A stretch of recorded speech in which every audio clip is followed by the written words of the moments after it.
Alright, so I'm here with this 440 pump, but anything in this video also will apply to the JS or the 550 pump as well. So I just wanted to make this video about not leaving your pump in the water when you pull your ski up to land. So a lot of people that I see will pull their jet ski up onto land and they'll leave the pump still sitting in the water. So about half the ski will be out of the water, and then the back half will be still in the water, and then the pump will be obviously submerged. So the issue with that is, especially if you only have a single cooling, which you shouldn't always have dual cooling either, that's another thing. But with single cooling especially, it's really kind of a gamble when you leave your pump in the water, because it's pretty easy for sand to wash up in here, and then it all starts to clog up this little cooling hole right there. That's where the obviously the water comes in and then goes through the hull and then into your motor to cool it. So you don't really want to ever leave your pump in the water, because that gives it a perfect opportunity for things to wash in there. People have said that they get like a little reed or something in there, and then it gets pushed through and jammed up in the cooling system, and then you end up having overheating. If you don't catch it, you can have some big problems. So I always like to, if I have to pull my ski out of the water by myself and I can't get it up onto the beach, I currently have a beach stand coming, so I can put it in the water and then I can just pull my ski up on it by myself, no problem.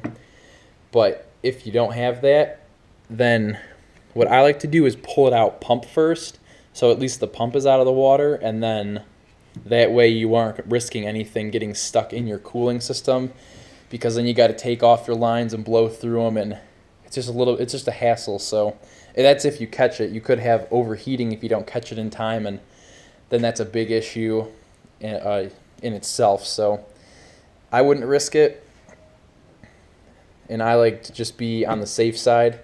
And then also, you can get sand in here also, and then when you get sand in there, your impeller spins over, obviously, when you start it up again, and then all the sand that's sitting in there, it just gets pushed through the pump, and it wears away the wear ring, and that's just, it's just unnecessary wear on the pump itself. So that's why I kind of like to keep my pump out of the water as much as possible. And then these are all actually pretty beat up pumps. Like, you can see all the damage in here from something getting sucked up, probably riding shallow, and you suck some stuff through it and damages the pump. So that's why you shouldn't really bring your ski up on land and leave the pump in if you can avoid it. And then just kind of finish the video, I figured I'd just show you guys, or this is wrong box. This is kind of a funny box here.